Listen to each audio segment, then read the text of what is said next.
welcome to the Transatlantic Call-In Show. Today is the 25th of May, 2023, and if you would like to ask some trans people some questions, or even argue with some trans people about trans stuff, this is the show for you. You can call in. You can call in for free. The number is just below. You can call in free if you click on the link and call in via the internet, or you can do a call and it's normal charges apply, I don't know. But yeah, you can call in. We still have a few spaces on the line. If you call in really quick right now, if you always wanted to ask, this is your chance. Go for it. Call in quickly, and then we will talk to you and answer your questions and argue with you about whatever bullshit comes into your mind. Yay! The number is 720-619-2288. So this week you could be arguing with me, Katy Montgomerie, and Dr. Ben, freshly back from the UK. I'm back on still American alive. soil. I'm still alive, I think. We'll see what my liver has to say about that. But it was a great time. I got to meet Katy in person. She's more of a dickhead in person than on the internet. Just kidding. No, she's That's great. I had a not even great joke. time. It's not even a joke. It's not a joke. Just fact. Yeah, it was. We had. I showed Ben a traditional British night out. So we started drinking on the park and had really strong Pims, like 50-50. Then we went to a pub and he downed some ales and did some shots. And then we went to a metal bar and Ben got slightly wrecked. And it was good times. Slightly is a generous word. No, it was rough, but it was a fun time. At least I proved that, I can have a good time and I'm not a complete stick in the mud. So, it was fun. It was fun. And that shows I trust Katy a lot, because I don't think I would ever get to that state with anybody I didn't trust to not let me die in England. It was fun. I had a good time. It was a very British lad state where, not everything they're saying is the most sensible thing. But one of the things I wanted to catch up on was if you would like, you can super chat into this show. And you could do a hashtag Team Katy if you wanted. And then if I got the most points, I'd be the winner. And we might decide what that'll mean in a minute. But what we decided last time me and Ben was on was if he loses, he has to do a load of British things when he's in the UK. And I wrote a list of things for him to do. And we got through some of them, but unfortunately not all of them. So obviously I wanted him to have Pims in the park. I know it's not the most exciting thing, and you probably have it in America, but I just think it's a very British start to an evening. And I wanted him to have a warm British ale, room temperature ale. And he had one of those. It was 9%. He downed it in one. So that was a choice. I had no idea it was 9% either. And I also don't remember chugging the thing, but apparently I did. That's not true. I did tell you. You did? Well, I don't remember it. So. And he had at least 2 full English breakfasts. But I didn't get to make a roast. And also, I was going to do Buckfast on the second night, but I thought it would be cruel after the first night, so we didn't have Buckfast. But anyway, this is nothing to do with trans people. All it does is it shows that trans people can be drunken dickheads too, just like anyone else. Yeah. Yeah, we're just normal people. Normal, weird people who get too drunk and have to get taken home. But anyway, let's move on to the polls. So every week we ask a question to the audience, to you, and you can join in and you can go onto our page, onto the community tab, and vote in the polls and argue with the people in the chat. And it's a fun time. And last week we asked, should various industry and community event organizers cease all operations and expos in Florida as a form of protest? Ben, what did you talk about this at the time? Who was on when they asked this? No, I didn't. Okay, this was Arden and Luxander last week. I think I would say, especially if it's an operation that can exist somewhere else, or if it's a conference or anything that can exist somewhere else, there's no reason to keep it happening in Florida with all this stuff going on. I think I do think DeSantis is fucking over the whole state in terms of the economy anyway. The things that he's doing have to have consequences. And I think a lack of business and a lack of tourism is going to be a huge hit to the state. And as much as I don't want to harm the people who live in Florida, because I know that it's going to impact them as well, but at least things that are temporarily there. Like I know certain conferences or certain like special events are scheduled in Florida, and I think moving those somewhere else would be at least a statement saying like, hey, we're not going to give you our money. We're not going to contribute to the things that you're doing until you can make better decisions. I think that's not extreme. I don't think it's doing any extra harm to say, hey, we're not going to go there. So yeah, I'd say yes for this. Oh, you're muted. Yay! I totally agree. I mean, think yes, of course. It obviously smaller businesses can't really do this, but like the big ones, like I don't know, Disney, Google, and Apple, and all these kind of larger corps that can just pivot huge amount of resources out fairly quickly. They should at least threaten to do it, because I mean, it affects their workers. This isn't just about like businesses are immoral. Well, they're amoral. Like they don't care. They're just trying to make money, and they're going to do that in any way they can. But in order to do that, they have to protect their workforce. And if they just got rid of all their LGBT employees, then their business would do a lot worse. And their LGBT employees aren't safe to be in Florida, so they need to offer them a way of getting out of the state and then moving that tax amount that they'll be paying out of the state, and at the very least, I think. And also their customers. I mean, they're not going to get LGBT customers in that state. So it is bad for business. I don't really like trying to use capitalism to win moral things, because capitalism doesn't give a fuck about LGBT people. And if public opinion shifted, then, capitalism would create tools to destroy us. But, I mean, it kind of already does. But it's definitely true that Americans listen to money and guns and pretty much nothing else. So, hitting them financially is what's going to change the people in charge of the state, to make them do something sensible. I think it's quite simple. I would be interested in why anyone would vote no. I mean, why would you vote no? Like, what are you talking about? You can just put it in another state. You could put it in a neighboring state.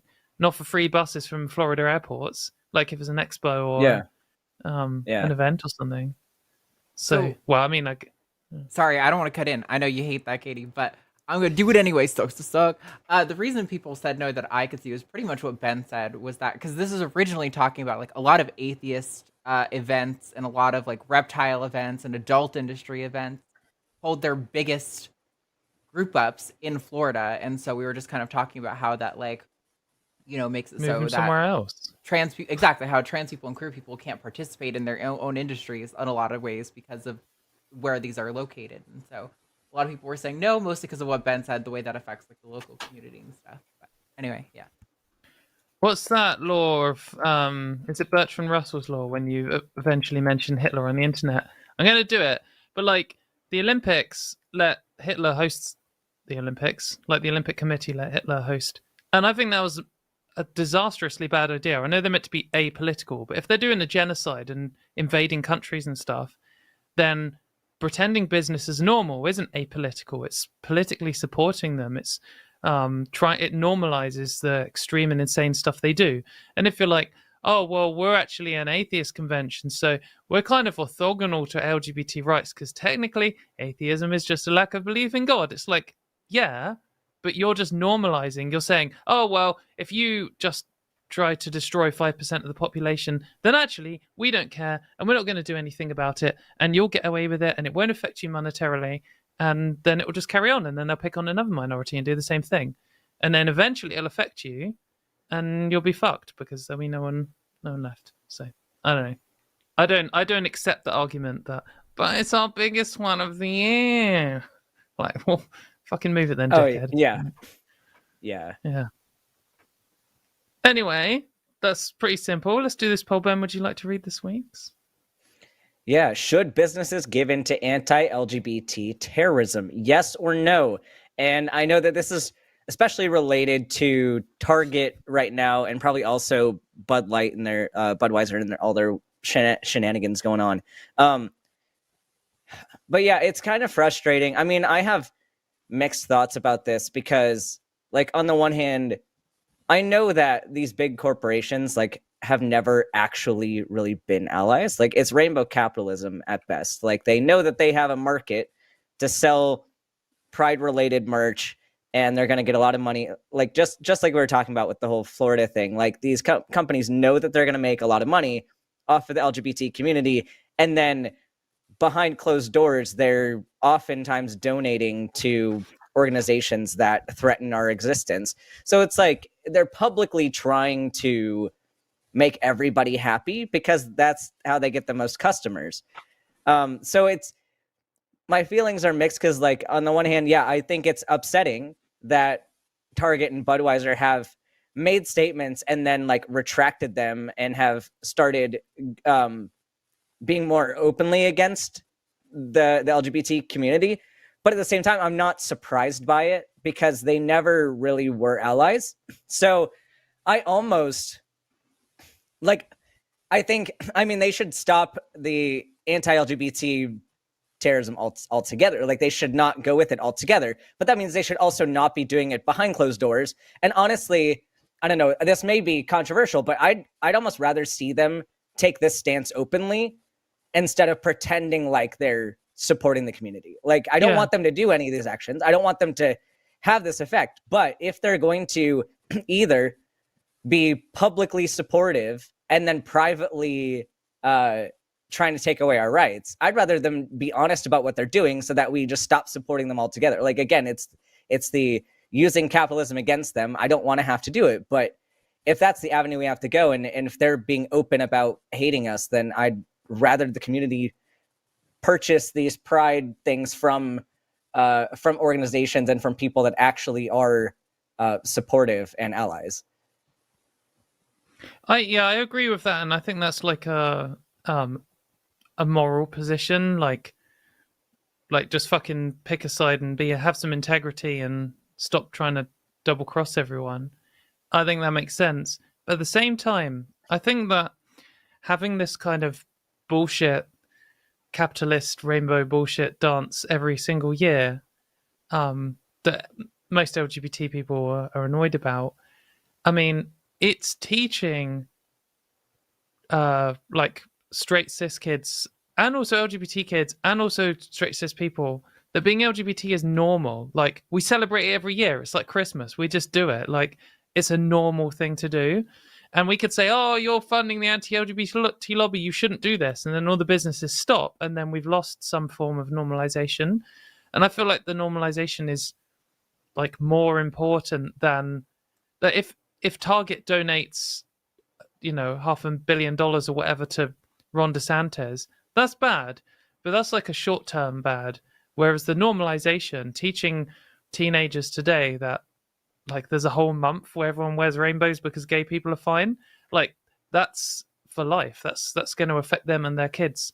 So I think it is quite important. And I think that's exactly why the right wing are going so hard on it, because they know it's normalizing. It doesn't affect them. They don't actually care. They're not actually offended by seeing something with a rainbow in it.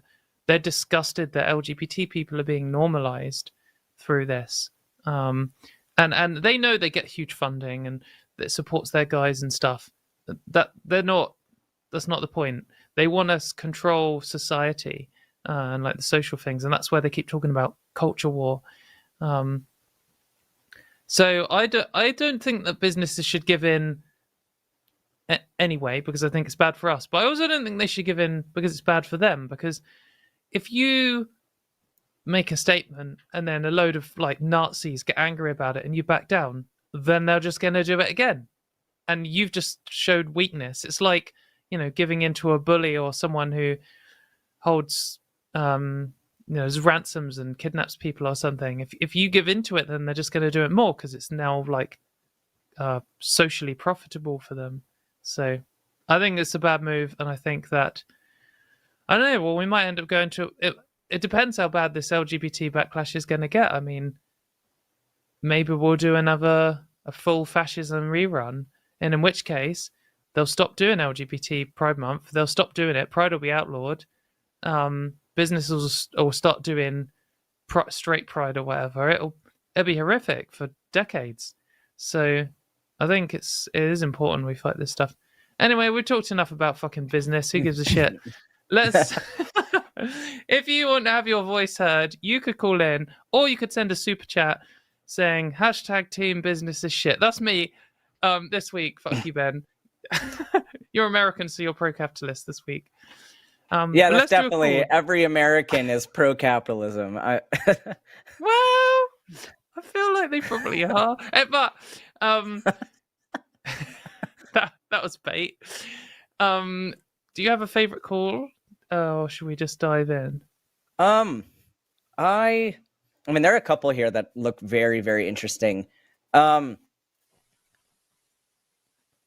kind of want to take the one number 2/5. Yeah, no, right, number 2/5. There are two numbers there, but yeah, I want to. The two numbers are so confusing. We're going to talk to Jane in Oregon, who is both trans and opposed to trans kids getting healthcare. Jane, you want to explain yourself? Can you hear me? We can. Yep. Hello? Okay. Hello. This is Elaine. All right. Can I explain myself? That's a funny question. It's like I've done something wrong. Can you explain yourself, young lady? Well, exactly. Why are you opposed to trans kids having healthcare? Or social transition? It's kind of a long story, but I've been encouraged for quite a while now to call in.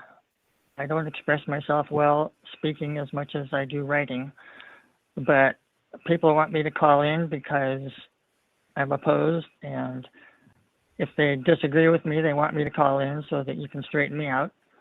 If they agree with me, they want me to call in because they think you should know. I'm a retired registered nurse. I worked in adolescent psych for quite a while. You already know that I am a trans woman. I transitioned when I was 21. I'm certainly sympathetic to teenagers, especially anybody going through puberty.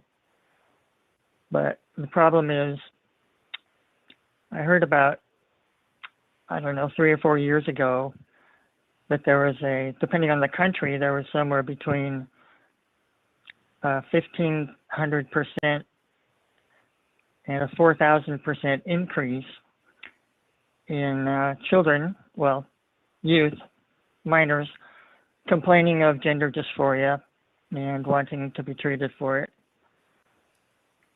Mostly girls, which was also kind of a red flag for me. And my first response, because I'm skeptical, was that's bullshit. There are not that many, and this is some kind of a social fad. And is that skeptical? It wasn't until a couple of years later. So that's like the opposite of skeptical, jumping to a conclusion like this must be a social fad. Yeah, being a skeptic would be like, I have no idea why this is happening at all, and I need to investigate. Anyway, do continue. Right. All right. So a couple of years later, a friend of mine here in Oregon who wrote a book about her own particular story, she was the one that told me that they were doing the puberty blockers and occasionally surgeries on minors. And I was frankly just horrified because I don't believe most. Why were you horrified by puberty blockers? Why were you horrified by puberty blockers? Well, because they are not 100% reversible, as the propaganda states. In what? Okay, so let me talk. Hold on, Jane. So let's talk about this. So you're a retired nurse, right? So I'm going to assume that you have a baseline level of understanding of pharmacology. So let's talk through this. The sources that suggest that puberty blockers are dangerous and or irreversible, what factors with medications do we look at to determine safety?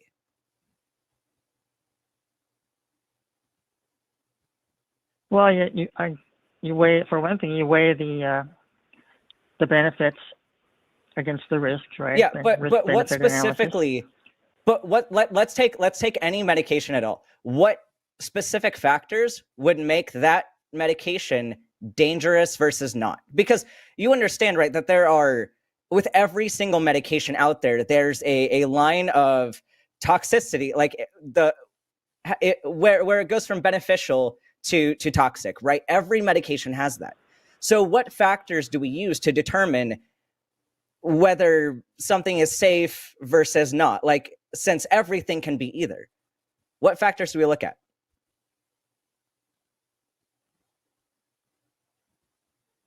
Well, you look at the side effects, right? Or Right, the but potential side effects. cause? Yeah, but what causes this? So, for example, Tylenol causes liver damage, right? But it doesn't all the time, Right? Because otherwise we'd see everybody with liver damage. So there's some factor in there that makes, at one point you don't have liver damage, and at one point you do. So so we're looking at factors like amount, right? Dosage matters, right? What about things like duration? Right. How long are you using this for? Like, let's say I'm taking, genetics is a factor. Can you think of any other factors that would be involved in this? Yeah, interactions with other medications. Right. So I was actually having a discussion on Twitter today with somebody who was saying that puberty blockers are unsafe, using case examples of cases where they've had bone density issues and things. But looking at the paper, they actually, like, it wasn't even a paper, it was an article. The cases they used were outside of safety guidelines. They were using it, like the guidelines suggest that you're going to use it for 2 years or less, and that's considered safe because duration matters, and we know dosage matters. We know all that matters. And so people will say that, well, this person was taking it for 4 years. And yeah, well, that's outside the safety guidelines. So you can't say, it's like me saying Tylenol is dangerous because I took a whole bottle every day for 4 days.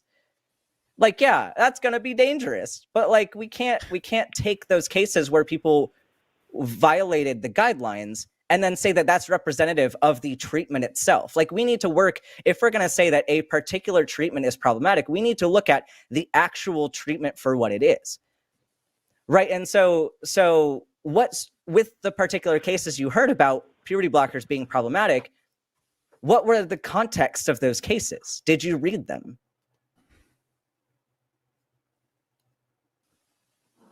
I don't know that I've read that many individual cases, more like the systematic reviews of the treatments. And of course, listening to the reviled detransitioners and their stories. Yeah, so you have some anecdotal evidence, and you said you didn't. Because there's some gender critical detransitioners, and then there's a lot of non-gender critical detransitioners. For example, one of our regular hosts here and the producer today, Arden, was a detransitioner, and she'll give you a very different story about detransitioning to someone who is part of GenSpect or some other anti-LGBT hate group. So it is worth listening. I think you should listen to trans and detrans people who are opposed to trans healthcare and who are opposed to trans people existing at all. But you can't say, oh, I've listened to detransitioners as if they have a single narrative, because, I mean, the majority of them aren't opposed to trans rights and trans healthcare. But some of them are.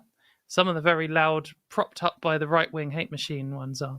So it's worth listening to multiple sides to it. Anyway, sorry, interruption there, Ben. You're on the thread. Well, I just see a trend with your logic here that is problematic, in that it seems like your intuition is driving your response. And I think you would probably know from your nursing education, even though it's been maybe a while, that right, people can change the way you perceive a particular issue based on what context they include or don't include. And so, like, if you break down even puberty blockers, or you break down the statistics of why are all of these young girls suddenly wanting to be boys, and like, why is this number astronomical? It sounds like a big deal. until you break down the factors that caused that number to happen. Like, what variables could have been involved? And what that number means as well. Because, like, right, when and you then- say, oh, yeah.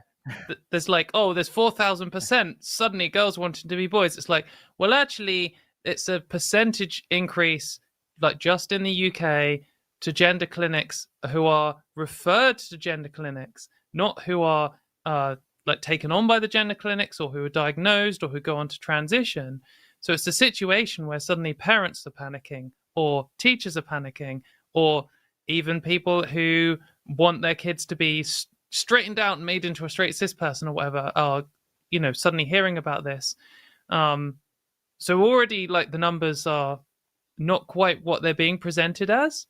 And then if we look, it's also like the chart went up quite fast and then it went down a little bit and it's kind of leveled out since, which is kind of what we'd expect. Yeah, so there's lots of layers to this, and I know what the like headlines from the gender critical movement are. And like another classic is, and the reason I bring it up is because these kind of go together, is when you say, oh, well, puberty blockers are dangerous and not reversible. I get that kind of like the libs have pushed this idea of puberty blockers are reversible, therefore they're fine.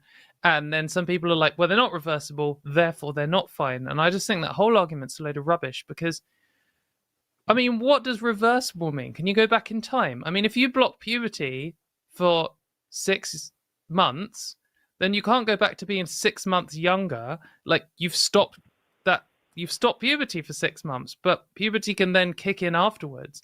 So reversible is a nonsense word, but what they really should describe it as, like, non-committal. You don't have to transition when you take puberty blockers.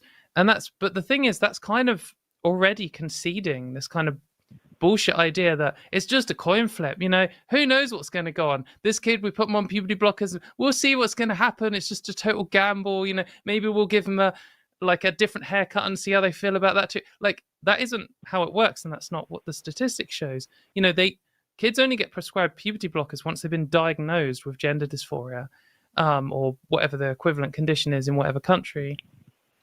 And that, you know, requires a lot of evidence that this kid is almost certainly going to go on to be trans and suffer from gender dysphoria in their life. And then when you give it to them, there's constant checkups the whole time, like, is this going well? Is this the right thing for them? And looking at the statistics, it almost always is. And then, sure, there are some detransitioners, and there are some people who maybe wouldn't consider themselves detransitioners because they stuck puberty blockers and then just stopped them and just carried on. And there are people who transition and regret it. But again, we need to look at the actual numbers of these. And we know the detransition rate is super low. And we know that most people who detransition retransition. And we know that the regret rate is super low compared to other medicines, but just like in general. I get there being worry about it. And I think having empathy for people who truly regret medical decisions, whether it's trans healthcare or anything else, you know, having empathy for them is important, but to let it drive your your view on it and the decision isn't just kind of irrational. It's also ignoring the majority of the people in this and the majority of the suffering. Like, if we say, 1% of people regret having their wisdom teeth out, so we've got to stop everyone from having their wisdom teeth out, then 99% of the people who would have had their wisdom teeth out and now have to deal with suffering for maybe the rest of their lives or for a long time, extreme suffering. And it's just completely ignoring their part of the story. Like, the people, I don't know, I guess this is what I want to ask you, Jane, is did you have gender dysphoria as a young child? Did it get worse when you were a teenager? And do you still suffer from it now where transition hasn't fully resolved everything from puberty? You're asking me that? Or is that, yeah. Was that hypothetical or rhetorical?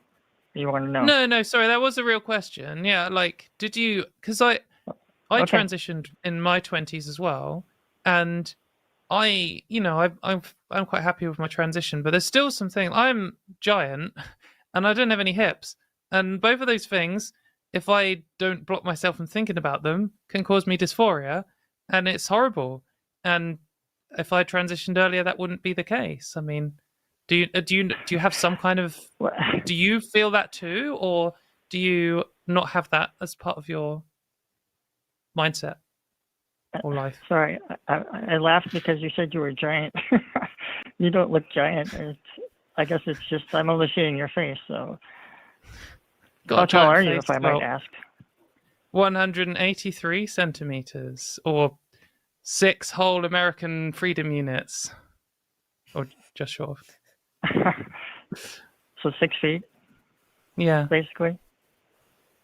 Well, that's not bad. I'm 5'10". Well, I wasn't going for sympathy. I was just wondering if you felt any, because maybe height isn't it, maybe hips isn't it, but like, do you feel like you had dysphoria and then transitions completely fixed it, and there's no like, I wouldn't have even transitioned a day earlier because there was no reason for me to do so. I didn't suffer during teenage years, and I'm just happy. Is that like how you view yourself?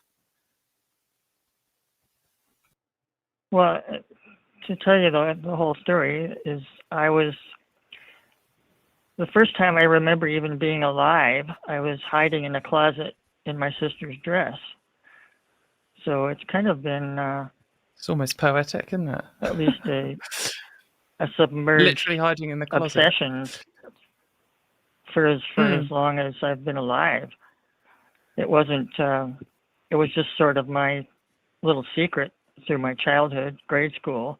It didn't get intense, understandably, until I hit puberty and realized what was going to happen to my body. Yeah. But I can tell you that if I had told anyone, and I didn't tell anyone, I didn't even tell my sister what was going on. The first person I ever told was a psychiatrist when I was 21. But if I had told my parents what was going on, like kids feel more free to do now, and they suggested medical transition for me in any form, puberty blockers or anything, I would have thought they were crazy. I would have been afraid. I would have thought, well, that's kind of... You would have been afraid. Is that because of hesitation to undergo something? Or is that, like, there are a lot of things medically, right, that I'd be nervous about. Like, I mean, I'm nervous. I was nervous about getting my wisdom teeth out. I had a major jaw surgery to correct. I had a really bad overbite. So, like, I had my jaw broken in 5 pieces and put back together. And, like, I was 17 when that happened. Like, I was scared as shit to go through that. But, my quality of life still improved after that. And I don't think fear should be a metric for whether or not somebody should have access to care or not. And, like, I can empathize that, like, you may have thought that at the time. And, like, even if, like, let's say hypothetically, even if, like, medical transition wasn't the right thing for you specifically at that time, why should we use that to take away the opportunity from every other kid that needs this care? Like, why is fear the barrier that's going to prevent anybody else from getting this? Yeah, because lots of kids don't think that's crazy, and lots of parents don't think that's crazy. So, well, I think it's crazy, but that's my opinion. Well, and you're allowed to, and that's the beauty of being able to make your own decisions. But the thing is, like, I think, I don't know, maybe there's a disconnect too with how the way people view medical care and medical therapy versus the reality. Like, people expect that if you don't get 100% improvement, like what Katy was talking about a minute ago, like, people think if you don't get 100% improvement that the treatment was a failure, but that's not reality for any medical therapy or surgical therapy at all. Like, when we're talking a sports injury, like, most of the time, like, if you tear your ACL or whatever and you go in for a repair, you're not ever getting back to 100%. That's just not reality. But no one knows what an ACL is. It's a ligament in your knee that you can tear in sports. That's all that's important. Your knee. But, like, if you fuck your knee up, if you fuck your knee up and you need surgery to repair your knee, like, let's say when you had the injury initially, you can't walk, it hurts a lot, you have instability of your knee, like, it's terrible. Surgery is not ever going to bring you back to 100%. That's not realistic. But we can take you from, like, 50 to 60% function to like 80 to 90% function. And that's a huge improvement, right? From the 50 to 60%. So like when people say like what Katy was talking about, like there are things even like after transition that are not going to be 100%. Everyone's going to have something for the most part. I mean, I hope that maybe somebody out there has 100% improvement. But for the most part, like you're not guaranteeing somebody that their dysphoria is going to completely go away. But that difference from I'm constantly dysphoric every day of my life to, you know what? I'm feeling 70 to 80%. That's still enough of an improvement. That's a drastic improvement to where comparing that to any other medical care, that would be seen as a significant success, right? So I've got maybe before, because I feel like we could talk about this all day. I've maybe got one more question before. Sorry, I didn't mean to cut you off from answering Ben's question there, but I think that was kind of a statement rather than a question. But I guess, you know, you said if your parents had suggested transition when you were 16, 15, whatever, you would have thought they were crazy.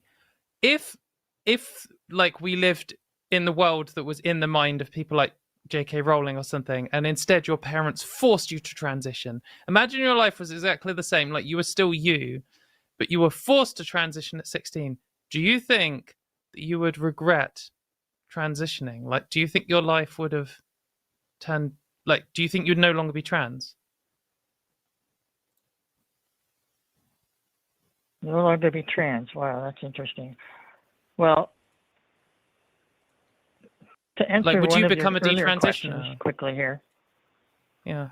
I did detransition twice. I decided I should try to be a man and marry a woman, and all I did was break two hearts that I really cared about, because it doesn't go away, as I'm sure you both know.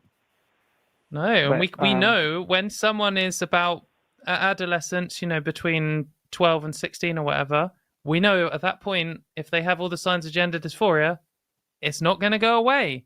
And the longer we leave it, the longer they have to break other people's hearts and live a lie and suffer in their body. I mean, it's like, it just feels like any other medicine. Yeah, but you're like, oh yeah, I know you've got a headache now, but I don't know about treating it now, so we're going to wait 16 years until we treat your headache. Or we could just give you the exact same medicine now and make it better right now. It's just like, well, we'll do it when we know it works. Sorry, I'm cutting you off again. Answer the question, then we'll... That's, you know, I don't mind, because I'm nervous and I would prefer to be asked questions and just give a speech. But we're talking, my issue here, just to take it back, is my problem is that these are minors. These are people who are not, in my opinion, capable of informed consent. They're not capable of really comprehending long-term consequences. Here's the problem, though. I don't believe most of them are. Jane, that argument's stupid, because like I'm going to be blunt with you, because you worked in healthcare. Like, you should know that kids don't consent. Unless, I mean, there's certain like talking ages like 16, 17, you get into some differences with emancipation and all that. But like kids in the puberty blocker stage, like they're not consenting. Like they cannot legally or medically consent. It's their parents and a group decision making between the parents and their doctors. And so when we're saying that, like, I think it's a totally dishonest argument to even bring that up, because they're not consenting, right? Well, I think that matters, though, that they can't consent. Right. Okay. So if you follow that, then are we going to take away all other healthcare for minors? Because they're not consenting to the majority of their healthcare. Can a 12-year-old asthmatic, should they not get albuterol because they can't consent to it? Okay. Now who's making a silly argument? Well, that's a good argument. It's the same. It's the same argument. You're making an arbitrary boundary for. Pick something just as why is it not the extreme. same? Because you're not talking about. Tell me why you think it's not the same. You're talking about insufficient evidence. There is no long-term information on puberty blockers for this Except we have condition. Evidence. And there can't be because it hasn't been going on that long. That's false. We've been using the same puberty blockers for precocious puberty longer than we've had it for trans people. We have lots of data on this. Decades of data on this, and if you haven't read it, that's not my problem. Like, and again, like going back to the things that you were citing earlier, like you even admitted that you didn't read like a lot of the data that's out there. So I think maybe that's the first step, is like read the data, and not just read it, but analyze, like, what does it say? What do these numbers say? Like, what are those p-values? Like this stuff matters, right? And if you can't do that, then you're not capable of evaluating the decisions that you're asking people to make, right? Well, I have read a lot of that stuff, and I've read a lot of the opposing data too. I mean, I could. If we're going to do a battle of studies, what you've already demonstrated. Hold on, what you are already demonstrated is that you don't understand the context of what was presented, because the way that you took these arguments is not correct. And we've demonstrated why that's the case. So, like, I think you need to reevaluate the context of these arguments. And I don't think what you've read so far, at least your understanding of what you've read so far, isn't complete information. So I think you need to reevaluate. And if it still doesn't make sense after reevaluating, then I don't know what to tell you exactly, because there seems to be something in your mind that's like, you have your own emotions regarding this. And then you're applying that to the data you're reading, and it's causing a disconnect for like how you're perceiving these numbers, because I'm not seeing the same data that you are. And at least even I think even we've talked about, there's some things that I know the studies you're talking about, and it doesn't say what you're thinking it's saying, because there are too many variables. Anyway, Jane, I think this has been a good discussion, and then I know you've been nervous. I appreciate you calling in. I think we've had a good discussion. I recommend having a think, maybe listen back to what Ben suggested and have a think, and then maybe call back. It'd be good to have more of a discussion with you in the future. Thanks very much for calling, and we'll talk to you another time. So, before we go on to our next call, did you know that we have a Patreon? If you go to patreon.com/call the line, which is, the line is this channel, in case you're just here for this show. We have loads of cool shows on this channel, and you could support them and help us out.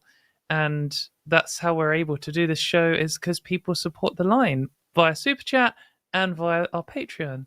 And we actually have loads of cool shows coming up in the next week. So on Sunday, we have the Sunday show with Matt and Noah. On Monday, we have Skep Talk with Shannon and Paula Gia, which will be a hilarious combo, I'm sure. That'll be good. On Tuesday, we have Dying Out Loud with Dave Warnock and Erin Lewis, which will be interesting. I think that show is it's not that new. It's been going on for a while. Anyway, I've not actually seen it yet, so it'll be good when I watch it. Then we have The Hang Up with Matt and Apostasy on Wednesday. And then on Thursday, we have this show again, and I think it's me and Ben again, unless I can worm out of it and find someone else to do it. Yeah, so, and it'll be a fun episode next week, because literally I'm moving across the country next weekend. So immediately right after Transatlantic next week, I'm driving 7 hours on the first day of my cross country moving trip. So it'll be fun. So next, I want to talk to Karen in Arizona. I think it's pronounced Karen. Correct us if I'm wrong. Who wants to ask whether it's worthwhile changing documents? Is that right? Yeah. So it's Taryn. But yeah. So I got the doctor's letter from my physician for the name change with all the lawyer lingo. And when I was doing my research on how to actually present it, one of the little subtext says, "Don't change your gender marker, as it's not worth being identified as trans in today's political climate." And I was curious to get your opinion on that statement. I mean, I think you're more at risk if you don't change your gender marker, because then if you have a disconnect between your appearance and your documents, which if you get ID'd at a bar, that could be more problematic. I guess also I'm in Arizona, so this might help a little bit. I didn't change my documents through Arizona because I'm a Colorado resident. But at least in terms of like its impact on you living in Arizona, I might be able to help you a bit more because I know the political climate here. Is there anything like specifically that worries you about changing your gender marker in the state of Arizona, or like was it just something that was Not told to particularly. It you? was just that because what part of Arizona are you in? I'm from Tucson, Okay, I'm in Phoenix. if you don't mind me asking. Oh, okay. So have you heard so of it's a little Saga, bit different. Southern Arizona gender? Yeah. So, but I was using their website in order to navigate the steps I had to do in order to go through the name change, because I'm on month 9 of hormones now, and it's starting to show physically. So I was getting ready to have all the documentation ready so I could just go down to the courthouse and just go, here you go. But that one subtext just kind of made me nervous on how I should progress in the future. And so I was hoping to get third party advice. Yeah, I think Ben's point about having a mismatch between your documents and your appearance is a good point. Like before, when you're really early on in transition, you might not want to change all your documents yet because it could cause you some difficulty. And when you're very late in transition, then in most cases, I can't really think of a case where you wouldn't want to change them. And actually, I can think of a few cases. I'll cover those in a sec. But I would assume most people. But if you're in this kind of grey area, I guess you've got to consider what things you're going to be using your documents for. Like if you're going to be traveling to the Middle East or something, or somewhere that's really bad for trans people, and you're going to be traveling there next month, and you're like at the starting to show phase, and you change your documents to always saying F on, then that might be a bad idea, and you might want to hold off. But if you're like thinking, well, this is just for my driving license, and I cycle to work, so it's only when I drive long distance on the weekends, and I'm a safe driver, then having your documents changed can save you some headaches later on. There are a lot of documents to change slowly over time. There's banks and government records and all this kind of stuff. And the sooner you start doing them, the sooner they're done. And certainly, like in the UK, you need evidence that you've changed your name, for example, and other things in order to fully change all the rest of your documents later on. So it can all add up. I guess when I transitioned, I felt safe enough where I lived that I was being read as a trans woman, obviously trans, obviously transitioning to be a woman, and I just thought it would be better to have my documents saying F than M because that's where I'm heading. So I guess, but my last point I would say though is there are some states, and I can't remember which ones, in some countries where when you change your documents, they don't just give you a new one with an F on it. They cross out the M and write an F above it, or they just write trans on it, or they put an X or something like that. And in that case, that's different because then when you show someone your document later on, it's very obviously out she was trans. I don't know. It's difficult. Yeah, I mean, I'm in a super conservative industry for a career path, so it's just how long should I wait to do this before I start to shoot myself in the foot? Because I will have to at some point. Because I chose a job as a over-the-road truck driver, so I go into some not very trans-friendly communities or areas. So it's just It's just okay, when should I do this and how should I do it? So I'm trying to do this the safest way possible because Arizona is Tucson itself is a fairly liberal, progressive area. So I'm not too worried about coming out at home. And I've started telling everyone that I know in Tucson. But the problem is that out on the road and out of my job, that's where things start to become a little bit. It makes me nervous. And that's what I'm trying to. I think overall, then trying to choose the safest and less. Yeah, it sounds to me that you're trying to choose the safest moment rather than should you do it at all. And I think that's probably the good way to view it. Maybe today's not the best day. Maybe it's next week. Maybe it's next month. Maybe it's next year. But it does sound, if you're planning to transition and live as a woman, then eventually having your documents saying that is going to make your life safer. But there is this horrible grey area in between and you're just going to have to make the call, I think. ask advice from your friends and your colleagues who you feel safe telling, or give us more context, and maybe Ben can help out. Sorry, Ben, I know you said you knew about Arizona, and then I talked over you. Yeah, I mean, I live here, but I mean, it also maybe depends on, like, I mean, you don't have to tell me if the name you called in with is the name you're going to use in real life, or if this is an alias. You don't have to disclose any of that. But yeah, because like it might also depend if you're changing your name to something like extremely feminine that might set off alarm bells. Like if that's going to happen, you might as well in that case like change the gender marker kind of at the same time. But otherwise, like if it's something that maybe is a bit more gender ambiguous, then okay, because it's like my thought, like for people with more gender ambiguous names, it might be worthwhile to like change the name first and then the gender marker later. But it depends on you, and because I mean either way, like depending, the name change alone might be enough to make you seem like more openly trans. Just because even if the gender marker isn't changed, if the name outs you, I could see that maybe presenting some more issues. So you might just want to get it all done at once. It has my new name on it. Yeah. So okay. Thank yeah, you. I appreciate the help.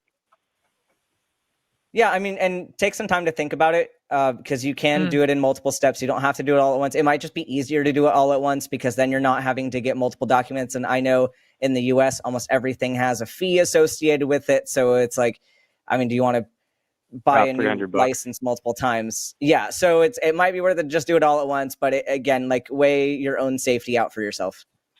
300. All right, It's thanks like for the help. £7.50 in the UK. Yeah. Anyway, yeah. Thanks a lot. It only costs like good luck with $12 to file, but it costs like $300 for the actual court date. It's stupid. Oh man, changing Yeah, my a name change free, cost me $400. Mine cost me how much it cost to print off a single A4 page of paper from your own printer. 1p. I wish I could move to the UK. It sounds so much cheaper. Well, with the we exception of taxes. Yeah, we're spiraling to our own political madness over here, so who knows? But anyway, good luck with it, and thanks for calling. So I think all the calls are from America bar one, so let's do the non-American one. Let's talk to Vibhav. I hope I've said your name right, in India, who wants to talk about sexuality. Guesso Vibhav. Hi, I'm fine. I hope you remember me. I do. I have talked to you before previously. Are you on speakerphone? Could you like switch to the normal phone or something? Because it's very noisy. Okay. Can you hear me now? Oh, that's much better. Yeah. Okay. Yeah. Okay. So AC was on. So I have called before. I was with Katy. I believe I spoke to Katy, and I had a question that I'm realizing that I like boys as well as I like men as well as women. Boys sounds really bad. So, so I actually lied on that call. I said I don't know if it's temporary or permanent. I knew it's permanent, and I live with my boyfriend now. Oh, amazing! Congrats! Can you guys Congrats! hear me? It's awesome. Yeah. Thank you. Yeah. Thank you. And it worked out. Yeah, it worked out. My family is okay with it, and everything is fine. But my question is the way I was lying for sure. I was lying to myself as well. But do people really feel that these things can be temporary, or are they lying as well? Yeah, that's interesting. Sorry, go ahead. Well, I think sexuality is more nuanced than people will grant it, and I think people think that you're either 100% gay or 100% straight, or like exactly 50-50 in the middle, and that's not really the case for people, and so I think it's confusing.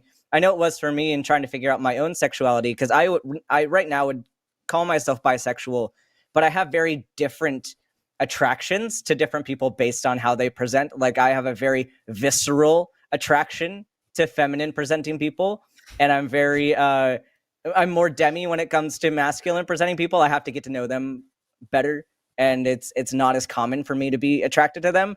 But people might people have attractions to humans, and that's kind of the way I see it. And you can be a straight person and have like a crush on someone of the same gender, and I don't think that negates your sexuality. I think you are attracted to a person, and you're maybe, I don't think anybody's 100% of anything.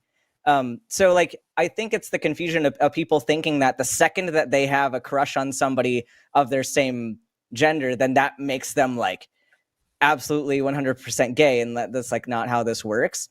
So I think maybe that's where some confusion comes in. Like, no, you don't have to like tie yourself down to a label. Like, the label is just so you can communicate your experience better. And like, I know for me, I can pretty reliably have a relationship with like either side or like anybody in the middle. But some people, it's like they'll say that they are gay even though they might have some variation in that because they primarily would prefer one over another. And so it's, I don't know, I think it's people trying to be like more like I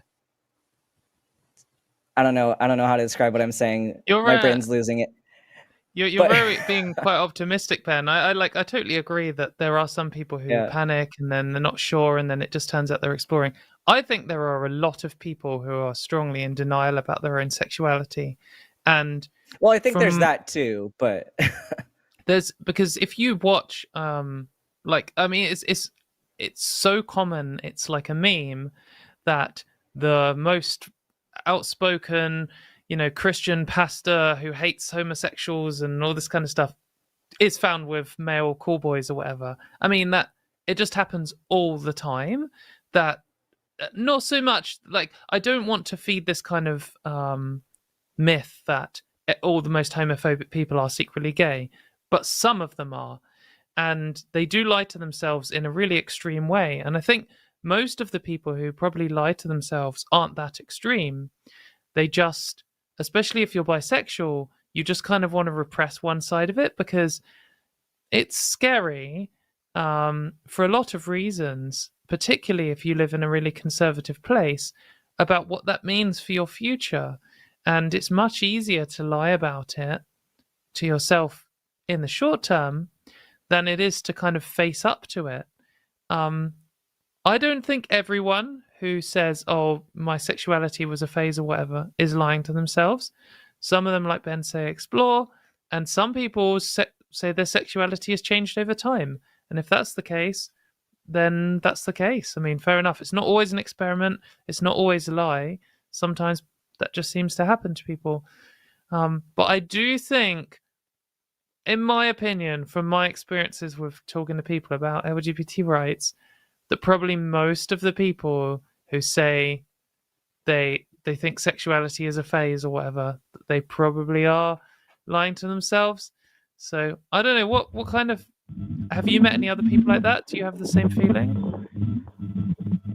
Yeah, actually, so my boyfriend was dating a girl recently, like 6 months back, and he was like he hated gay people and all. He hated those people. Can you guys hear me? Yeah, we can hear you. Yeah. So he hated gays. Yeah. So he hated gays and all. So we were discussing about my issue, and he was like, we can no longer be friends and all. So that happened like a couple of months back, and 2 weeks. It's been 2 weeks. He told me that I have those. He has those feelings for me, and I was like, I have those feelings. That's why I was confronting you. So it happened that this guy was talking. He's open. He supports atheists and everything. He's okay with trans people getting healthcare and all, everything. But he was like, oh, I just hate people. Those are gay or trans, actually, most trans. So we were watching Aron Ra's show, I believe, on some other channel on YouTube, and we started speaking about this. And I realized that a lot of people are literally saying the opposite of what they feel. Like This guy and Yeah. one more guy. I don't want to talk about him. I just hate that guy, but whatever. Yeah, no, I Hello. think I think a lot of people do lie, and I think it's a way of like people, at least some people, when they don't want to believe it about themselves, because you might grow up being told that gay people are bad by your parents, by the media, by the government, by society, and then when you start having those feelings, it makes you angry. Like I'm not one of these people. I hate these people, and I don't want to deal with this. Why should I have to deal with this? And people can just get over it, and it's just something you can fight through. And they kind of hold on to this almost like hope that they can just fight it off. And you hear this from trans and gay people quite a lot when they say sometimes they go to the point where they actively hate LGBT people, but a lot of the times they just kind of hate themselves and they think they're broken. And they fight it, and eventually they give in and realize that's who they are. But for some people, it comes out in a really aggressive way where they say things like, "Oh, I hate gay people," or "I hate trans people," usually both. And then that's because they're fighting their own internal battle. So yeah, it's interesting you both have the same story, and I hope that means that you're like you can be closer with each other, and I hope that you're able to deal with those feelings so that none of it like resurfaces or anything. But yeah, I'm happy. I remember your call. I remember you talking to you before, and I do remember thinking like it's probably not a phase for this guy, but you can't always tell everyone. So I'm glad that it's working out, and it's interesting your boyfriend had the same thing. So yeah, and 10 years back, I was like I hate atheists, I hate gay people, I hate trans people. Those are my lines actually. It was just 10 years back. Wow. It feels like yesterday, but a lot happened, and when you realize that when you see individuals, you can see only humans. That's it. Absolutely. Things changed. I am the guy who fired someone for being gay. I did that, and now it's weird. Yeah. Well, I think it's a good thing. I mean, obviously, it's not a good thing that you fired someone for being gay, and maybe you regret that and stuff. But it's what this does show is that people can grow, and overcome stuff and become better people. And I guess if people are willing to own up to the bad stuff they've done in the past, I'm always willing to, forgive anyone, whether they end up coming out themselves or not. I mean, even if you were once homophobic and now you're not homophobic, but you're still straight, that if you're not homophobic anymore and you're prepared to fight to help gay people get the things that you were originally fighting to take away from them, then yeah, that's great. And it's good to see progress. I don't know, Ben, do you have anything to add? Yeah, it's amazing to see progress like this in India, because I mean, I think Vaibhav, we've talked a little bit before, I think, but I think I was in India in 2015, so it's been like a hot minute, and that was pre-transition for me. And India has some different cultural issues surrounding this kind of thing, and it definitely tends to be more conservative. So props to you for hopefully making a big difference in India. Definitely need some of that over there, because I would like to go back to India someday, but I'm a little nervous too with the current state of things. But hopefully you can get some good work done there, help normalize stuff, and then maybe I'll be back.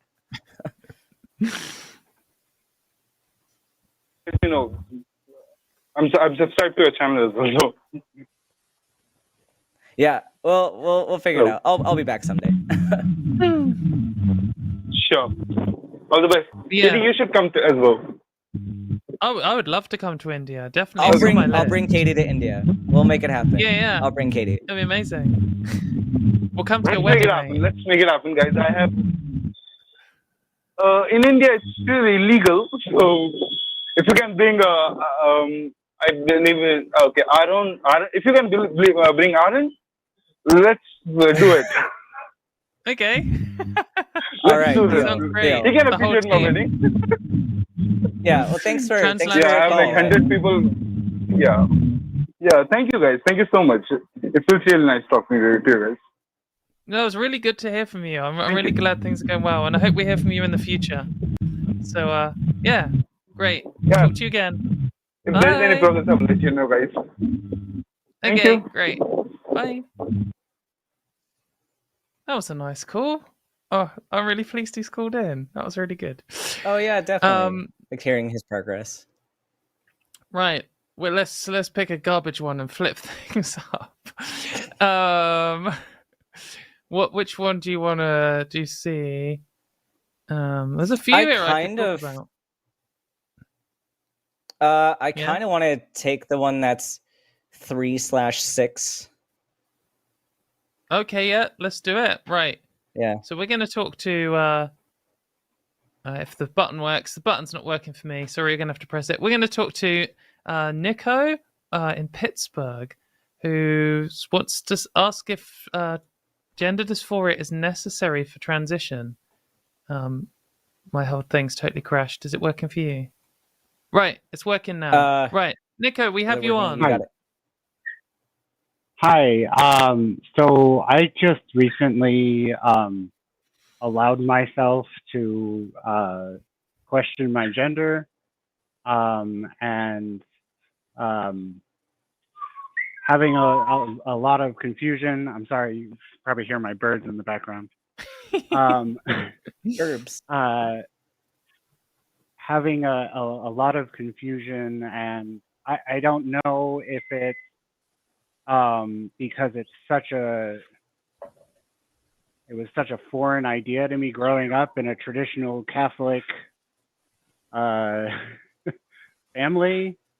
But so it's either like the dysphoria is so hidden that I can't see it, and or it's not really there that strongly, and I just have a preference.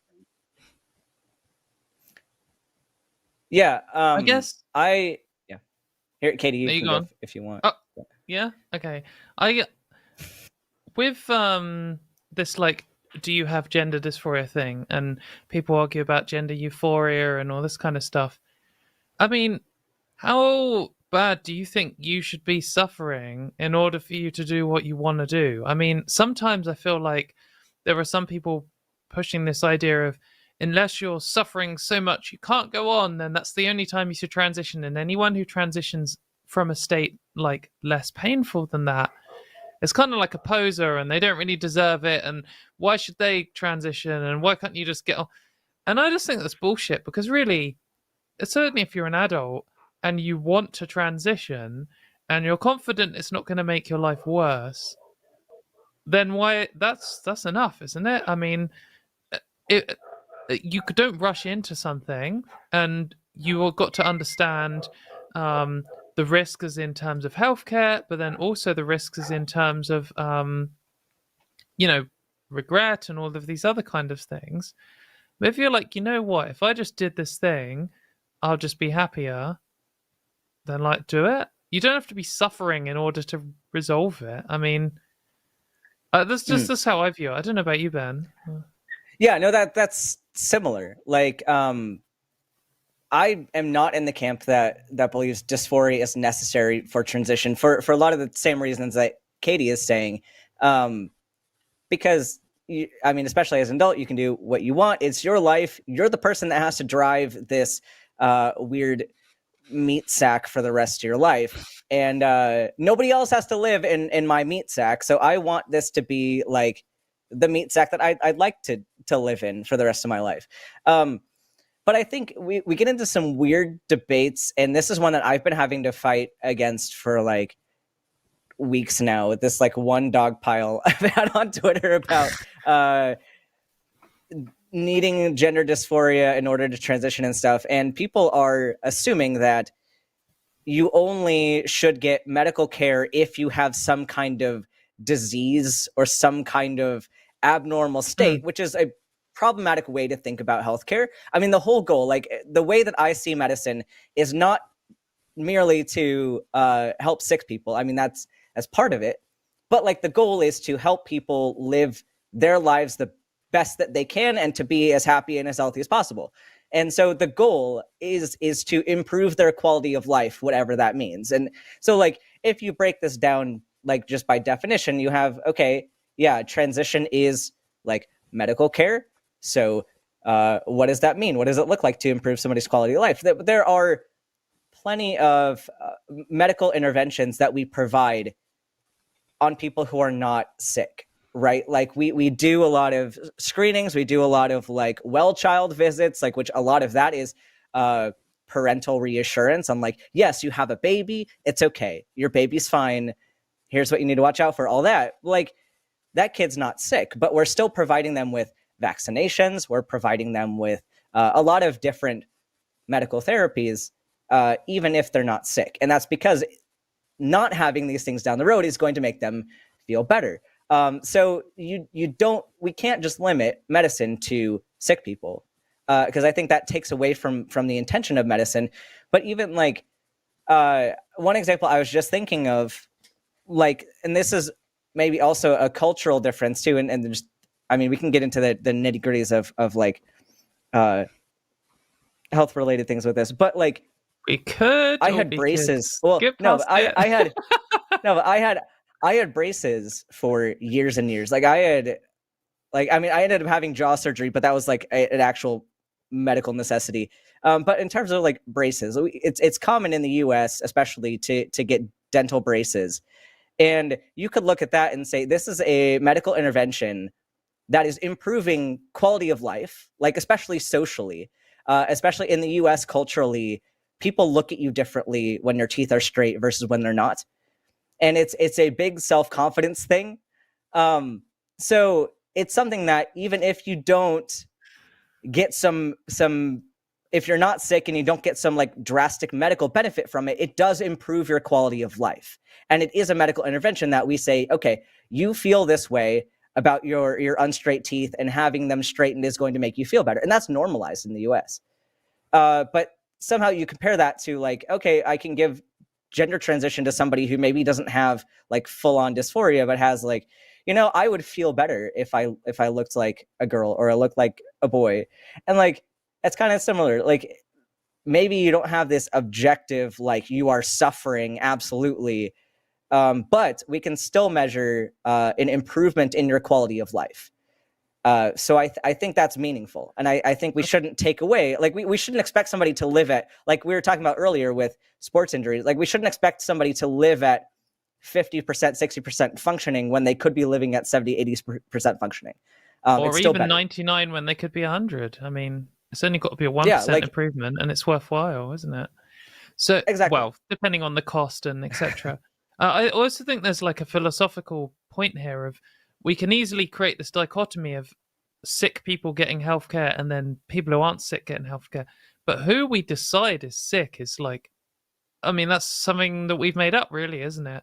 Like, there are some people who are like, I want to get really fit and really strong, so I'm going to go to the gym. And when I go there, in order to get my best performance, I'm going to take loads of artificially created protein powder and take these other medicines which aren't illegal and help my body heal fast. And you're taking drugs. That's what it is, isn't it? You're just taking a thing, you're putting it in your body, and it's doing something good. But we've decided that people who go to the gym, that isn't healthcare. Lazy people aren't diseased. It's just, but that is a case where we have something and someone wants to change state and they take a load of substances and it helps them do it. Whereas we've decided some things are sometimes a treatment and sometimes aren't. Like the treatments for ADHD, there are some people who, can't function in their life without ADHD medicine, and there are some people who don't need it at all and who like take it recreationally even. But there's this whole kind of grey area in between. But we just like drawing a line in it and say, oh, you have been diagnosed with ADHD, so you can have the medicine, or you haven't been diagnosed with it. So if you take exactly the same medicine, it's now illegal. But there's a grey area here. So you're always going to pick someone wrong. Like if you draw a line in the middle of a grey area, then someone who just missed out on that could have benefited. So like even who counts as diseased or not, or however you want to say it, is something we've constructed, and there are never going to be clean categories. Like binaries just don't exist in real life. And if you're someone who sits near the edge of that, then I mean maybe you don't need all of the same transition things that I've done, or maybe who cares what you need? Maybe you're just going to do them anyway and it makes your life better. You just got to be careful.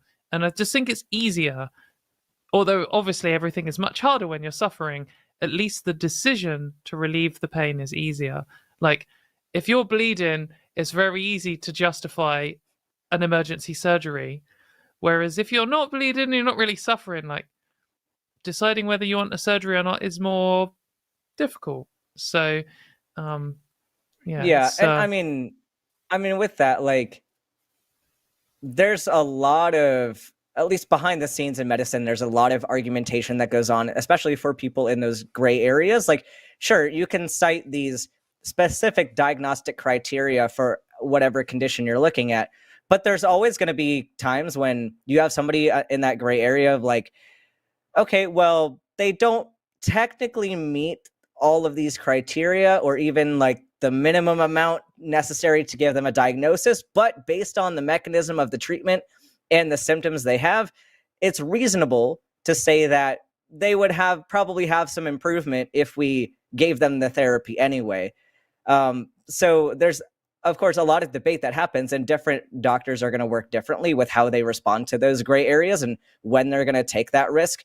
But like, yeah, it's never a clean cut thing. And I think if we adhere too rigidly to set criteria for what allows you to be trans or what doesn't, it just takes away our ability to work with nuance, and which is kind of an important part of healthcare in general. Like the reason why we have so much liability for any decision we make is because like our guidelines essentially, like you can have the literature that says this is what we think is appropriate, but at the end of the day, like every person is a blank page, and you have however many things you got to work with that are all going to influence each other. And we have to figure out the best thing, like as far as the mechanism and their quality of life and the outcomes and all that. Like we have to take in all that information and apply it to this blank page of a person. It's not a straightforward algorithm. So that's why I think definitely what Katy said is correct there. And you're muted again, Katy. We're just having trouble with the mute button today. It's just me who's having trouble. I said, and that's why everything I've ever said is correct. Nico, do you have any feedback? Oh, I'm glad you were muted for that. You can stay muted for that part. Just thank you, really. I really appreciate you taking my call, and yeah, it's been difficult. It came on quickly, very quickly, and it's kind of like, is this just my latest ADHD addiction hobby, or is this just something? Just take your time. Don't rush into it. Yeah. You don't. Maybe it is, and if that's the case, that's fine. But if it's not, then you'll find out over time. And just don't. It's impossible not to stress, but stress as little about it as you can. And if you take 2 years to decide, 10 years to decide, whatever, that's cool. So just don't dive in too fast, and you'll be good. Mm-hmm. Yeah, and I think that's kind of difficult because I like to I'm gonna go all in and jump into it really quick, but that's not the well, right don't choice do here, that probably. with medicine. Yep. Yes. But anyway, yes. Nico, I think we're going to let you go. Thank you very much for calling in. Call back and let us know how things are going. And thanks for calling. Absolutely. Ben, I know you've got a hard stop, but I think we can fit in one more caller. I'd like to fit in one more before we do Superchats. Yeah, we can do that. Okay. Yeah. Okay. Right. Yeah. Let's talk to Angela in Wisconsin, who has been waiting on the line for an hour and a half. Sorry for keeping you so long, Angela. You want to talk about talking? Okay. Oh, maybe you should best explain your situation. Angela, go for it. I'm so happy to talk with both of you. I voted for Katy, but I still love you, Ben. Sure. Thanks, Angela. Angela. Trying to sit on the fence there. Best caller of the night. Okay. So I'll be brief because I know you need to wrap up the show and do super chat. I just really wanted some input here because I'm not able to answer a question my mother asked me without answering it in anger, and that's not who I want to be. So I have a daughter. I'm 51. I have a daughter who's trans. She's 17. She has a boyfriend. I blattered to my mom, hey, she had her boyfriend over this weekend. They played PlayStation. She showed him Elden Ring. He's in love. He held the lizard. It was awesome. Yeah, the lizard. That's the best part of kind it. of trailed off. Yeah. I know. Right. Yeah. And my mom said, so what does it mean for Jade when she's in her 30s or 40s and has a boyfriend? And she's not like, she's really naive and I don't want to say dumb, but just not knowledgeable about a lot of things in the world. So she's new to all this trans business. And she doesn't understand that trans health care and puberty blockers for her granddaughter, who was her grandson, was actually a life-saving process. You know, putting my daughter on T blockers saved her life. And now nobody even asks her or talks about her being trans. People who never met her before don't even know she's trans. And she's like, that's kind of the point. Don't make a big deal out of it. But my mom is asking me questions like, well, what does that mean for Jade when she has a boyfriend? And in my brain, I'm going, how dare you? How dare you ask something so rude? To me, it's rude to ask that. Like, it's none of our business. It's whatever they want it to mean. How dare you ask me? Something like that. So I texted her and I said, could you please clarify what the hell you were asking me when you said, what does it mean for Jay to have a boyfriend? And I could drop it, but I really do want clarification on what she was asking because we have to stop this.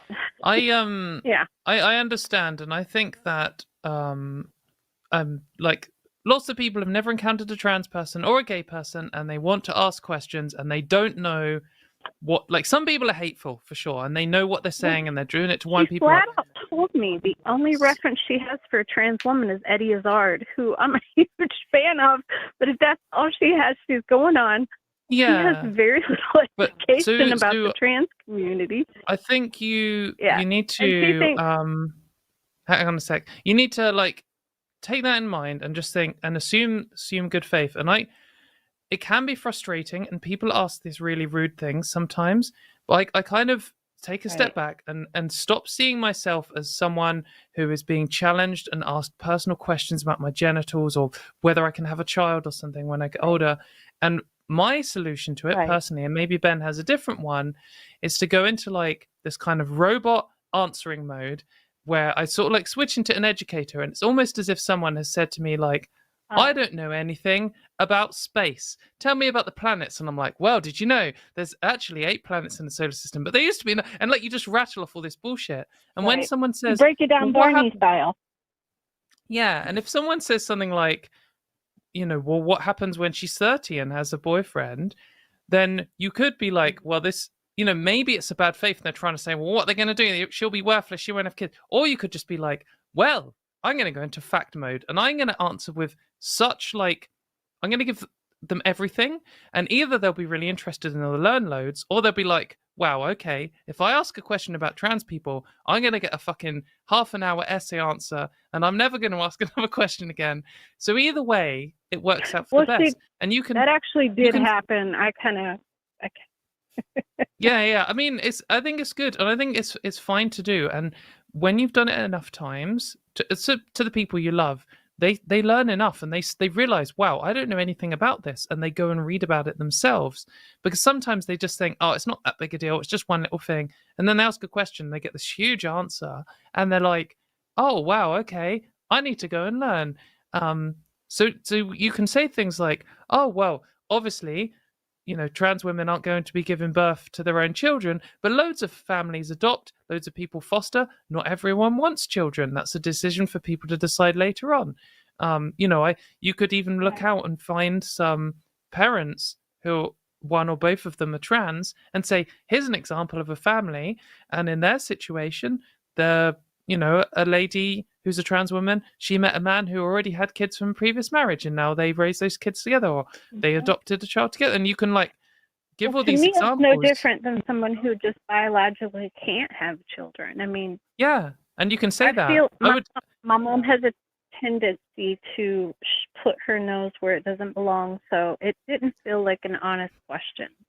Yeah, and I think with this made me so mad. Yeah, I think with this, it's definitely important to take a step back and understand that, like, you do have to handhold cis people a lot of the time, and that's how it is. And I think a lot of it is easier to digest if you think about the fact that there is a cultural difference, like the way people are raised in cis heteronormative society, She grew up in they're the raised hills in in Kentucky. yeah, they're raised in a particular culture, and that's just what they know, and they're like, I can probably best equate it to like culture shock, like being exposed to this subculture that you've never experienced before, you've never interacted with, you don't understand. It's like going to a foreign country and like trying to understand why you said something offensive and you didn't mean to. Oftentimes they just don't know, and they're not doing it in bad faith. They hadn't heard like why that was a problem. And I think on the one hand, yeah, you can absolutely, I think you should do it, what Katy is saying, and educate them, like take that time to handhold them, like help them guide that circle into the circle hole in the little kid's toy or whatever. But then also I think you can talk to her and say like, hey, this is a question that you asked, and from our perspective, the way that you phrased this was problematic, or the way that you said this made me think that this was a bad faith question, and here's kind of why I thought that. I think sometimes it's helpful, especially if she doesn't mean anything negative by it and just wants to learn. I think it's helpful for them to know, because then that way, if they enter a conversation later on, they know how to approach it better next time. And like, because I know for me, like with other groups of people that I'm not super familiar with, like I want someone to tell me if I'd said something inappropriate or offensive, that I can say, okay, I thank you for telling me. I won't say it that way again. But like, I don't think that's a bad thing to do. And if she responds negatively to it, then that might be a place to figure out a new method of communication. But right. Yeah, how do you feel to that? Because the relationship. Oh, go ahead. No, I was just saying, how do you feel to what we've said? I feel like a lot of it is gold, but it doesn't apply to my mother because of where she is mentally. She's been brainwashed in her religion. I listen to Matt Dillahunty and Seth Andrews a lot, and Aron Ra, Jimmy Snow, and Art. And I've really come to the understanding that I have to let her believe and think whatever the hell she's going to, because it's going to cause me too much stress to move forward in trying to be the person who handholds her. I can't be that for her. I've been there for my mom through everything my whole life, and I need to back away. And that's fair. So that's my relationship with her is not. Say that again. Yeah, sorry. That's totally okay. It's totally, if you're at a place where having those conversations isn't the right thing for you, like emotionally, that's totally allowed. And you are not obligated to fix your mother. Like we like to think that we have some big influence on the people in our lives, and hopefully she'll learn maybe even from other people. And I know with family, it's even harder because oftentimes family, especially parents, don't want to listen to their kids. Like they have this mental block of, I'm older and wiser, I shouldn't have to be educated by my child. So like that's totally okay. And I think like if you feel like you have enough energy to engage with conversations, I think our techniques are probably helpful, but don't feel like you're obligated to do that. I don't. I've moved past that. My sanity and my mental health is important enough to me now at this point where I know that she might be just vastly and grossly misunderstanding her granddaughter.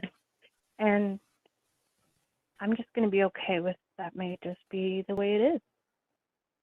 But I also don't want to respond in anger I want to send her, look, go to this website, do some reading. I feel like you could benefit from it. That I can do. Yeah. But if you guys have resources for me to point her in, I'm all for it. Yeah, I guess if she wants like basic outline of trans people, maybe the websites that you can look up, and you're welcome to come and message me on Twitter and ask for these again as links. But I usually link people to Stonewall, the charity, Mermaids, the charity. They're both UK charities. Gendered Intelligence, another UK charity. I'm sure you have some really good ones in the US as well, probably like HRC, that's one, isn't it? And Trevor Project. ILGA is a European one. They're quite good. Do these websites have like educational things where my mom can find answers to the questions she's trying to ask me? Yeah, I think so. Yeah, okay. But yeah, if you want more specifics, I might be able to find something if you hit me on Twitter. Okay. Yeah, no, thanks for calling and thanks for waiting so long. Oh, no problem. No problem. You guys are awesome. I'm glad you're out there. My daughter just started listening to the show and she's loving it. She feels amazing. represented, so you guys are doing an awesome thing. Well, shout out to her, and I'm glad that she had her boyfriend around for PlayStation or whatever they did. That's a fun time. I shouldn't have said or whatever they did. That sounds sus. No, for PlayStation. That's all. No holding hands or kissing. Not allowed. Well, thank you very much. Yeah, thanks for calling, Angela, and we'll talk to you again in the future. So we are coming up to the end of the show, but we still have the best bit where everyone sends in a message saying Katy is the best, and every now and then we get some ridiculous maths thing.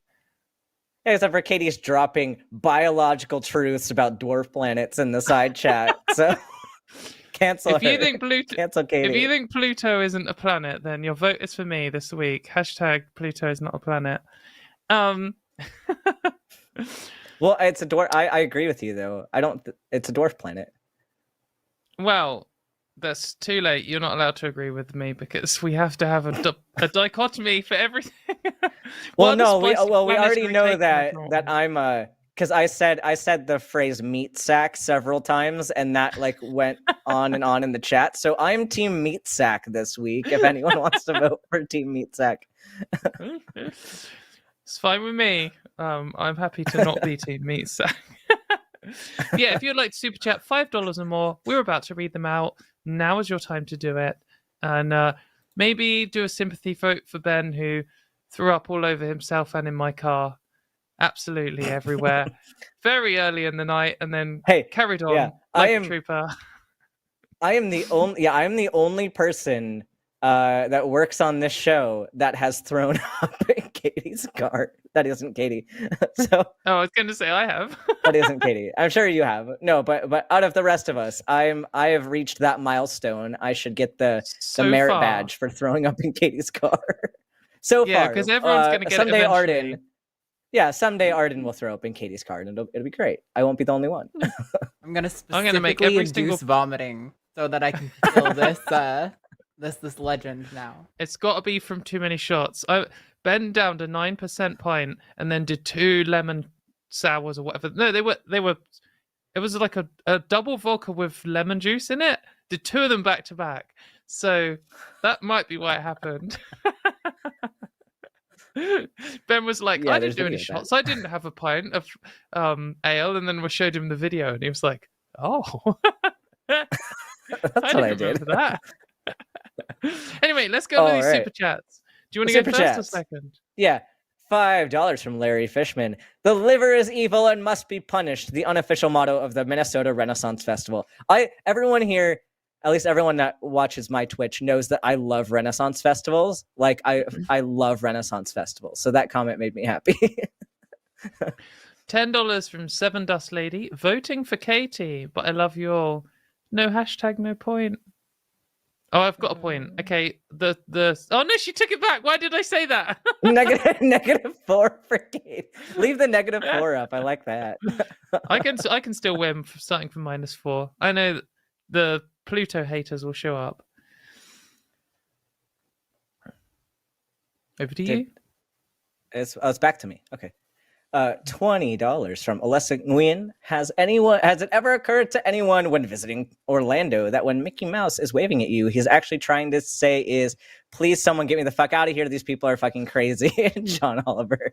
I love John Oliver. And yeah, it's so true. I have a lot of friends that have worked at Disney because like all my theater friends ended up working there, and it sounds like a hellish place to work at. I'm not gonna lie.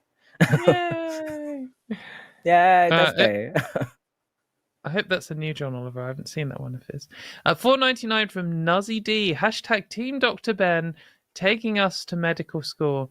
I wish I could call in, but capitalism. Go fuck yourself with affection. I think you can call in for free if you have an internet connection. Just by clicking the link in the description. Call in next week early and you will get on. 15 Canadian from Kathleen Moncrief. I have to go to a meeting, so getting in my hashtag Team Pebbles now. Yes, Pebbles accepts your votes. I got her back from the pet hotel yesterday, and she is hyper as fuck.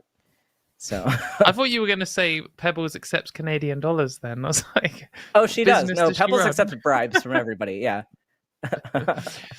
Another 15 from Kathleen. And also getting in a hashtag Team Katie's cat, or I think it's named Poppy, but I just can't remember. Just so I can be on the winning team either way. Thank you very much, Kathleen, for evening it out. You fence-sitting coward.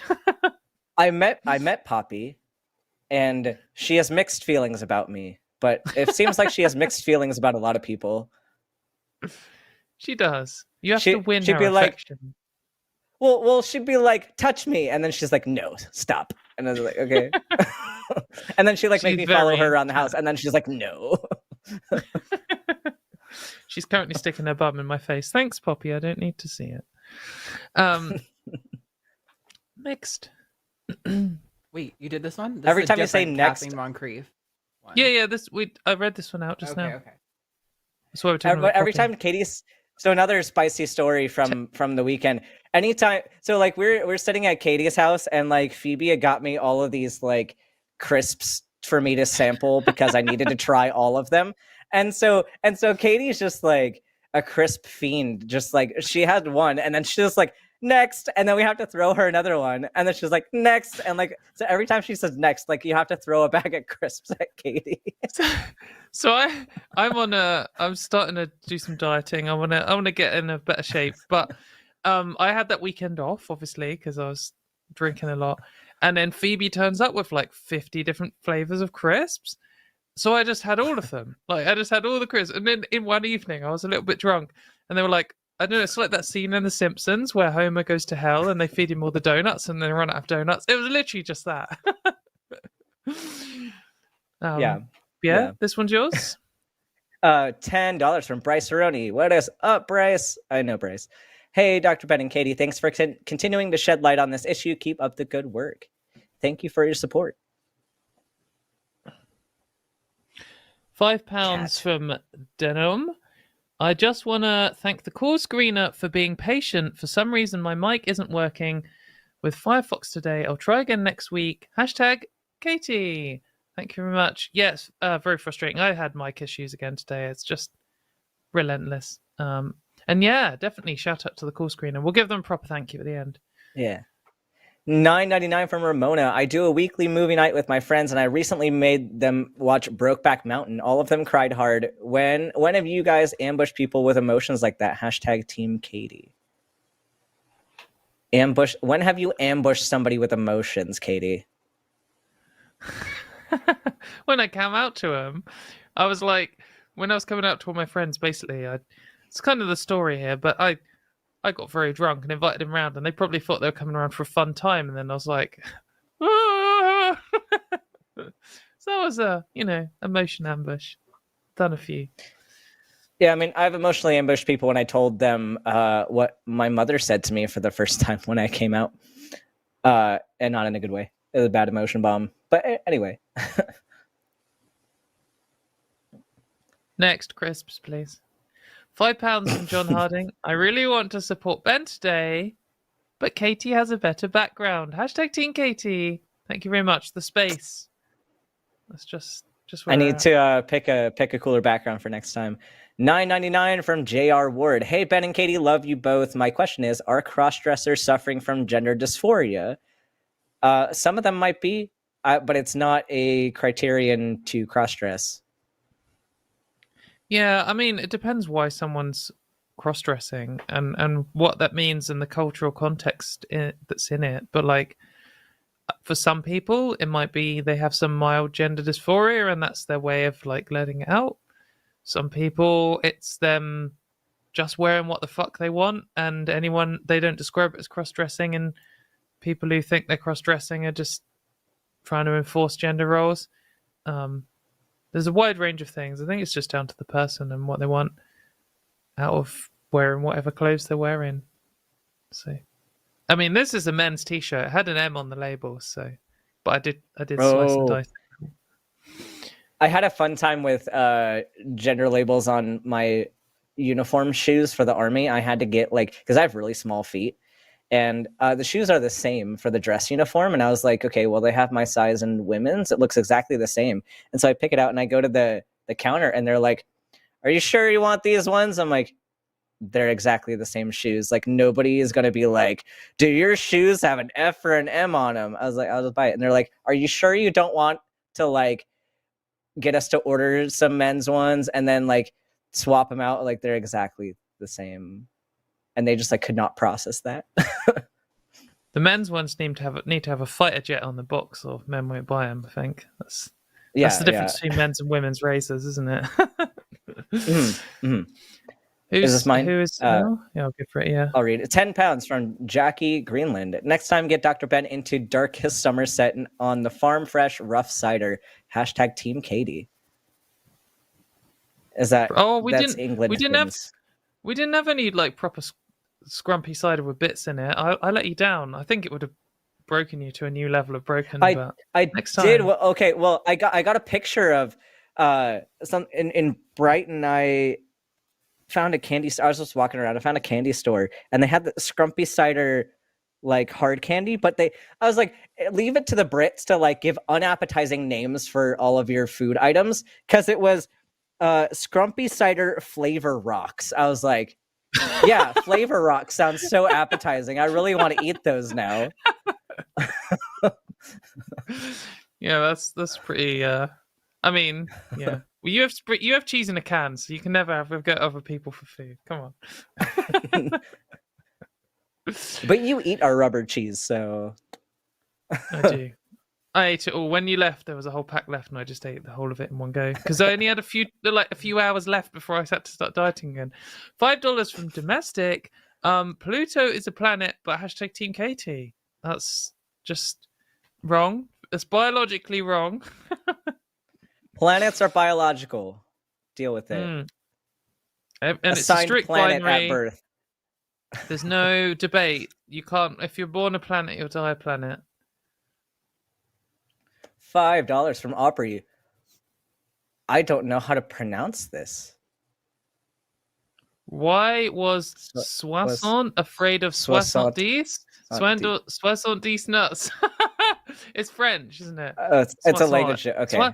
Soissons is 60, and 70 is 70 because they say 60-10. Yeah. And okay. These nuts. # Team Katie. Got it. Team Poppy. It's good you did a # Team Katie and not Team Ben, because he didn't even understand your clearly superior wits. So I'm sorry that I don't speak French. $5 from James Call. Some money for Roland to deliver a sub sandwich to Katie with extra mayo. # Team Dr. Ben. Spicy things. Katie does have mayo in her fridge.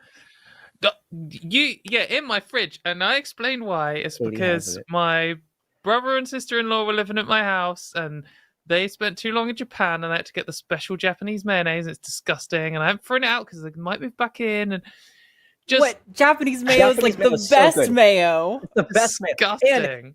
And here's the thing. Phoebe did make me try British mayonnaise, and I do have to say, British mayonnaise is flavorless. It is way less salty and eggy than American mayo. And so I get why you wouldn't like it, because it literally is just it's bland slime. Oh, it just makes you feel genuinely sick. Oh, let's move on. I don't want to go into the difference. £5 from John Harding. James, cool. What have you done? Hashtag Team Katie. Yeah, ban James from the chat. Don't actually. Ban James. £5 from Pancaking On. Looking forward to the line's first badly produced and biased movie hosted by Katie. What is a planet? Hashtag Team Ben. Hashtag Pluto Liberation now. I'm gonna go find an astronomer who's gonna give me like a 45-minute long answer in essay form, citations, everything. Perfect, explains the debates around it. And then I'm just gonna do a montage of them talking and me being like over the top. And then I'll be like, there we go, liberals know fucking nothing. And that's why we should ban planets from existing. And that'll be my whole documentary. So yes, ban planets. Is it me? I don't know. I'm doing it. $4.99 Yes. from Claire. Ben, welcome back to the land of freedom units. Hashtag Team Katie. Go fuck yourself. Arden. We have a few freedom units here. Like, in fact, you don't even have real pints in America. We have real pints here. And that was an important measurement for Ben's true. demise. So, It's true. It's true. 5 Australian from Jackie Andronikos. Hashtag I guess it's Team Katie. Last night, I went to the book club at a pub, femme presenting, where someone from work came to have dinner. Much panic since I'm not out at work yet. And this is part 1, so there's a part 2. gosh, that's stressful. So here, you can read part 2. Yeah, this is part 2, $5 Australian. I found out he and wife were having dinner there at work drinks beforehand. Had a panic attack inside, but I decided to still go and just tell them, "Oh, congratulations, amazing." That is a scary time. I hope that they handled I hope it went well. I had a situation like that when I was like out to a lot of people, but not everyone, and I was just out on my own shopping in a place not where I live, like because I went further away, so I didn't bump into people. And I was in the upstairs of the shop, and I was like walking towards the escalator, and then I saw I was kind of, me and this person coming up the escalator were facing the same way, and I just saw my friend coming up the escalator who I hadn't told, and I was just like, shit, and I just, like, in my moment I was like, which way are they going to turn, right or left, when I come out the escalator? And I just gambled on them turning right, and they did, and I like hid behind some shirts and then went down the escalator and they didn't see me. So that was my closest call. And I told them shortly afterwards, but I wasn't ready in that moment. $5 from Robert Price. On a political note, let's impeach Clarence Thomas and Sam Alito from the Supreme Court for their corruption. Hashtag Team Ben. Yeah, the Supreme Court is a mess. It's a mess. We need like complete overhaul of the Supreme Court. I mean, I just feel like when you let conservatives do too much politics, they just destroy everything, and you need to fix it all again. I mean, that's all they do, isn't it? They just make a fucking mess and try and authoritarian everything and break the systems. Like, you need to, especially American Democrats, need to give up on this absolute nonsense, like, myth that it's this fair system where everyone's just playing a role and playing by the rules. They're not playing by the rules. You're an idiot if you think they're going to play by the rules. So definitely get rid of them. They're dickheads. People should have human rights regardless of what some fucking dickheads in a room say. But yeah, thanks. That was the show, everyone. And thank you very much for all your kind super chats. We want to do a shout out to Antonia, who was the call screener, I think, this week. So they did an amazing job. And thanks to all of the mods in the chat who were deleting all of your offensive pro-mayonnaise comments. So thank you very much to them. They did a very good job. Remember, if you want to support us, you can sign up to our Patreon, and it is it's pretty cool. There's lots of line stuff on there, so you definitely should come check it out. Ben, do you have any closing remarks from your time in England? Closing remarks from my time in England. It was really fun meeting people that I've always wanted to meet. And Katie's, I give her shit a lot. She is a really great person. I'm really happy I got to meet her, even though she makes that face. And she got me absolutely wasted. I I would definitely go back. I don't know if I could ever live there, but I would go back to visit for sure. But it was a great time. Next time we'll get you deported from drinking antics. That would be great. Anyway, that's the show. Thanks everyone. See you next week.